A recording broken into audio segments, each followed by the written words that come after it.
ഞാൻ നിഖിൽ. അപ്പൊ നമ്മൾ തദ്ദേശ സ്വയംഭരണ സ്ഥാപനത്തിലേക്കുള്ള റിസൾട്ട് വന്നിട്ടുണ്ട്. ഇന്നലെയാണ് റിസൾട്ട് വന്നത്.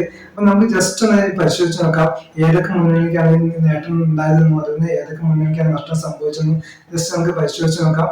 ഈ ഇലക്ഷൻ എന്ന് പറഞ്ഞാല് നമ്മുടെ നിയമസഭ ഇലക്ഷൻ വരുന്നുണ്ട് കുറച്ച് മാസം കഴിഞ്ഞാല്. അപ്പൊ അതിന് മുന്നോടിയായുള്ള ഒരു സെമി ഫൈനൽ റിഹേഴ്സലാണ് ഈ ഇലക്ഷൻ എല്ലാവരും കണക്കൂട്ടുന്നത്. എല്ലാ മുന്നണികളും അങ്ങനെ തന്നെയാണ് കണക്കൂട്ടുന്നത്. ഇതിൽ ആർക്ക് ഭൂരിപക്ഷം കിട്ടുന്നു അവർക്ക് ഈസി വാക്കോവർ ആയിരിക്കും നമ്മുടെ നിയമസഭാ തെരഞ്ഞെടുപ്പിലേക്ക്. നിയമസഭാ തെരഞ്ഞെടുപ്പ് പറഞ്ഞാൽ കേരളം ആര് ഭരിക്കും എന്നുള്ള തെരഞ്ഞെടുപ്പ്, അവർക്ക് ഈസി വാക്കോവർ ആയിരിക്കും. ഈ ഇലക്ഷനിൽ ആര് ഏത് മുന്നണി കൂടുതൽ സീറ്റ് നേടുന്നു അവർക്ക് ഈസി വാക്കോവർ ആയിരിക്കും. അപ്പൊ ഈ ഇലക്ഷനിൽ നോക്കുകയാണെങ്കിൽ UDF-നാണ് മേൽക്കൈ കിട്ടിയത്. അവര് പ്രതീക്ഷ അപ്പുറമായിരുന്നു ഈ വിജയം. അവരൊരിക്കലും പ്രതീക്ഷ ഉണ്ടാവില്ല ഇത്രയും വലിയ വിജയം കിട്ടുന്നത്. അതുകൊണ്ട് LDF-ന് കാര്യം എടുക്കുകയാണെങ്കിൽ മൂന്നാമത്തെ ഒരു LDF സർക്കാർ വരുന്ന പ്രതീക്ഷയോടായിരുന്നു LDF-ന്റെ വർക്ക്.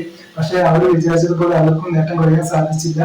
ഈ NDA-ന്റെ കേസ് എടുക്കുകയാണെങ്കിൽ NDA-ക്ക് അത്യാവശ്യം നേട്ടം ഉണ്ടായത്. തിരുവനന്തപുരം പോലുള്ള കോർപ്പറേഷൻ അവർക്ക് നേടാൻ കഴിഞ്ഞിട്ട്.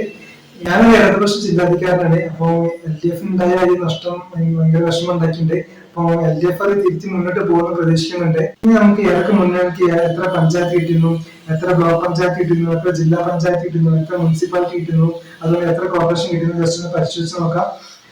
അപ്പം ഗ്രാമപഞ്ചായത്തിന്റെ കേസ് എടുക്കുകയാണെങ്കിൽ UDF-ന് 504 ഗ്രാമപഞ്ചായത്തും LDF-ന് 341 ഗ്രാമപഞ്ചായത്തും കിട്ടിയിട്ടുണ്ട്.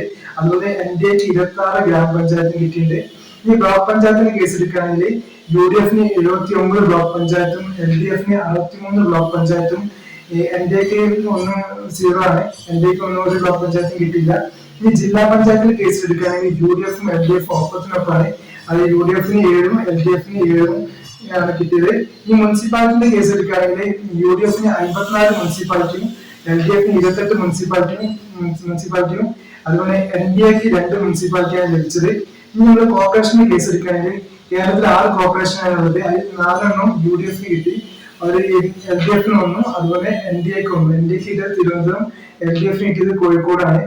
അപ്പൊ നമുക്ക് ഇങ്ങനെയാണ് ഇലക്ഷൻ റിസൾട്ടും കാര്യങ്ങളും വരുന്നത്. അപ്പം ഇപ്പൊ ഇനി നിയമസഭ ഇലക്ഷനിൽ UDF-നെ കുറച്ചുകൂടി കാര്യം സിമ്പിൾ ആയിരിക്കും. അതായത് അവർക്ക് ഇത്രയും ജനങ്ങളാണ് കൂടുന്നത് പ്രതീക്ഷ അവർക്കുണ്ടാവും. പക്ഷെ LDF-ന്റെ കേസ് എടുക്കുന്നവർ ഒന്നും കൂടെ കുറച്ചുകൂടെ വർക്ക് ചെയ്യേണ്ടി വരും. അത് മൂന്നാമത്തെ LDF സർക്കാർ വരാൻ വേണ്ടിയിട്ട്. അപ്പൊ NDA-യും അത്യാവശ്യം അവരുടെ വോട്ട് ഷെയർ വർദ്ധിക്കാൻ വേണ്ടി ശ്രമിക്കുന്നുണ്ട്. അപ്പൊ നമുക്ക് അടുത്തൊരു വീഡിയോ ആയിട്ട് വീണ്ടും കാണാം.